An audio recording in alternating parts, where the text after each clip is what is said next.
Alright, I thought we'd begin today with everybody's favorite, proofs. So yesterday we talked about congruent polygons. Our main focus for this chapter will be congruent triangles and proving triangles are congruent. So remember that in order for polygons or triangles to be congruent, their corresponding angles and sides must all be congruent. So in order to show or prove that two triangles are going to be congruent, we're going to have to show that all the corresponding parts are congruent here. So we start off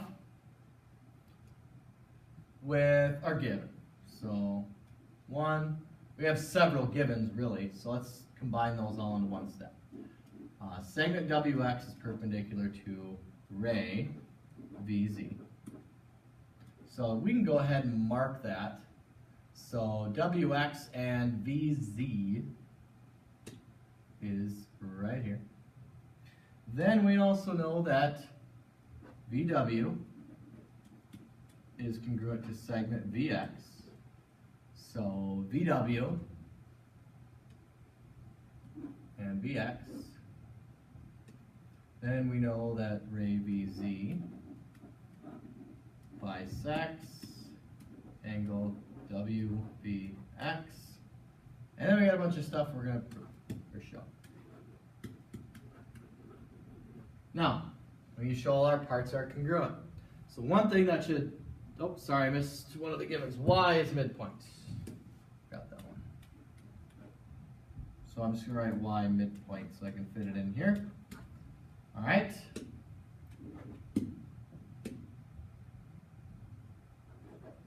So we start looking at our givens. First one is WX is perpendicular to VZ, which means that we're going to have 4 right angles. And you know what? I don't remember what theorem that is. So I'm just going to check someone's composition book, which is what you all should do if you don't remember what a theorem is. So theorem 3.9 says if two lines are perpendicular, then they intersect to form 4 right angles. So we can say that angle WYV and angle XYV are right angles. So theorem 3.9. Then step 3, all right angles are congruent. So we can say angle WYV is congruent to angle XYV. And let's see, all right angles are congruent. Oh, I think that was a ways back. Chapter 2.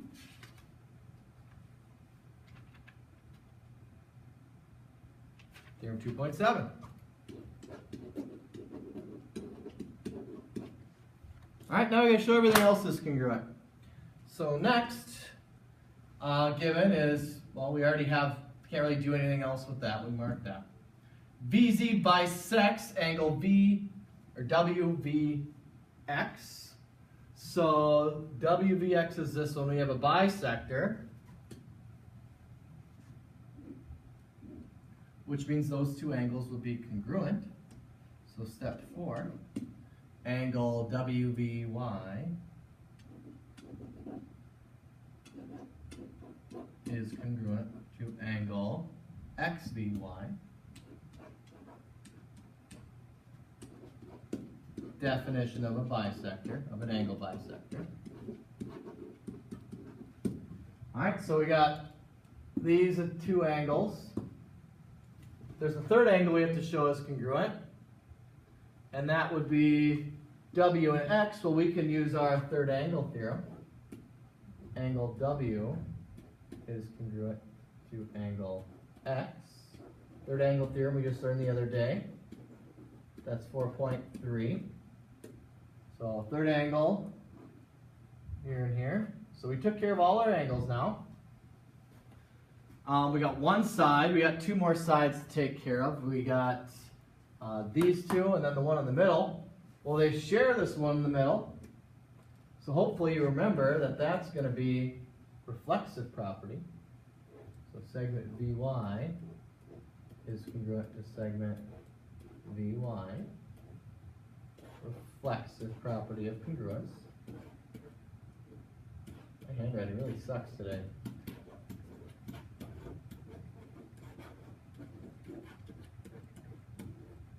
So we got that.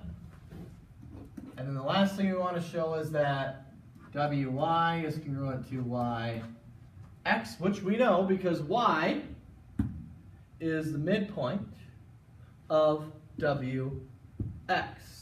So we're going to say that segment WY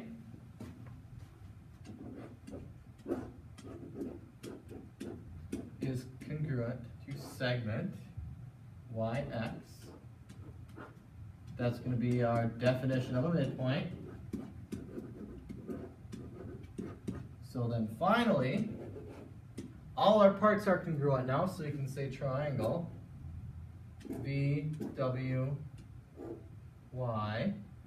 is congruent to triangle VXY. And our reason, well, definition of congruent polygons, or congruent triangles.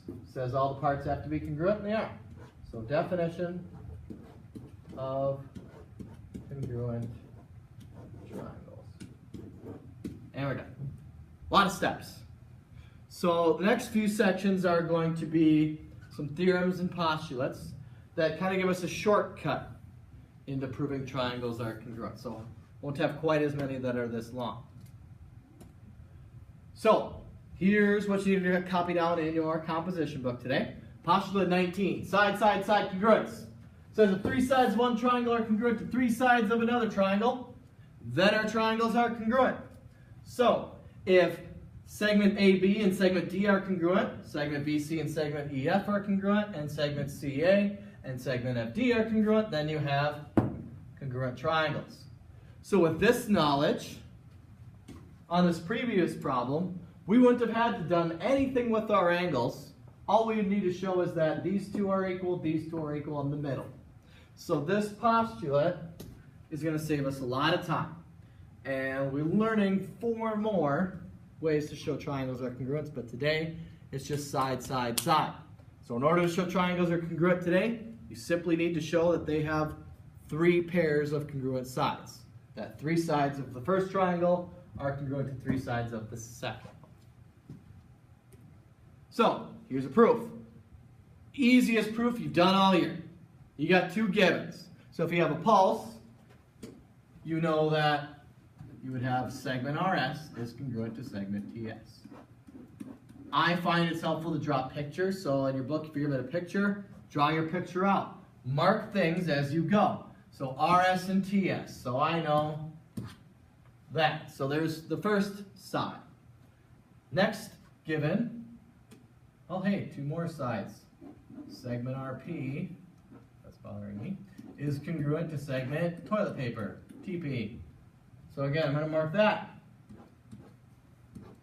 We got 1 more side to show, and if you're paying attention on that first example, you know we're going to say segment PS is congruent to segment PS.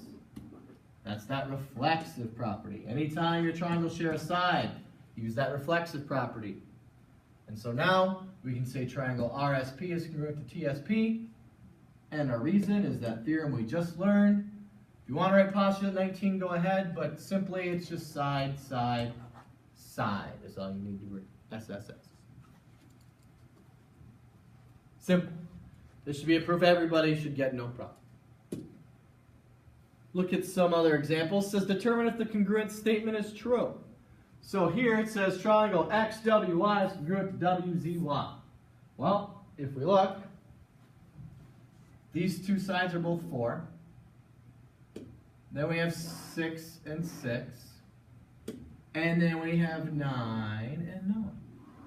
So in theory, that should work. but we do want to be careful.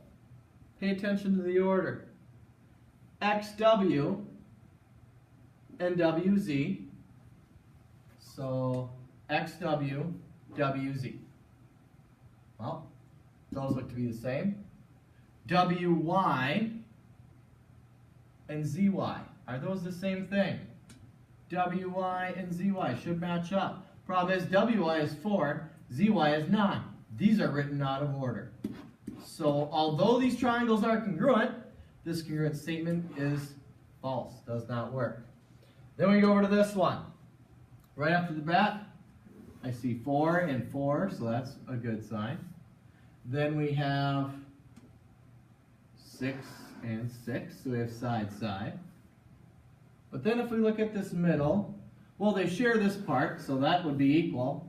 But here we stick out 1, and here we stick out 2.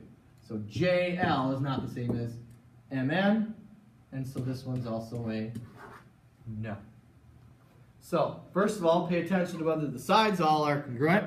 Also pay attention to if your congruent statement is written in the correct order.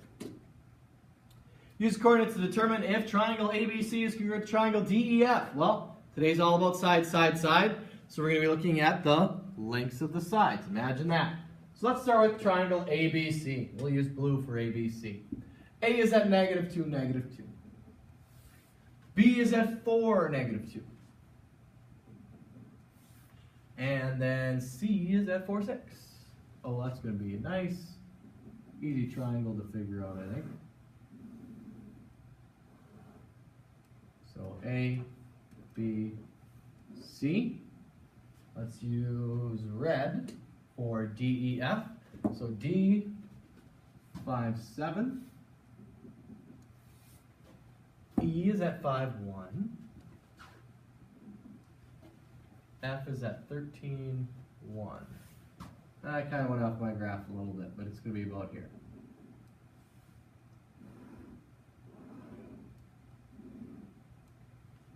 Point C got kind of lost in the mix here, so C, remember, is right there. And when we did the triangle, we had D here, E, F, and let's just remember that this is at 13, 1. So, let's check our side, side, side. This is going to have a length, -2 to 4, of 6. B to C, we go from -2 to 6, so that is 8. Now, you could use distance formula, which is related to Pythagorean theorem. So you can certainly do Pythagorean theorem since you know that's a right angle. But it's always good to practice distance formula, so let's do that. AC, so subtract your x's, -2 minus 4.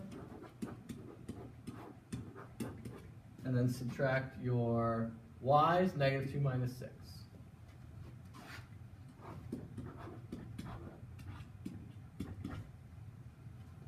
-6 squared, so 36. -8 squared, so 64. Add those up, the square root of 100, and we get 10. Now we look at our other triangle. D to E, 1 to 7, so that is 6. E to F, we're going from 5 to 13, so that's 8. And then this is actually, due distance formula, that also ends up 10. Or obviously Pythagorean theorem, you'd get the same answer. So are they congruent? Yes. Let's make sure this is written in the correct order. Is AB and DE congruent? AB is 6, DE is 6. Good. Is BC congruent to EF? BC is 8, EF is 8. And then last thing to check is AC, the outside, and DF, the outside too, 10 and 10. So the answer here is yes. Or if you're in Spanish, it's C. There's your assignment. I was really nice and gave you 3 proofs. They're very short. Obviously, you're going to be using side, side, side in those proofs. Good luck.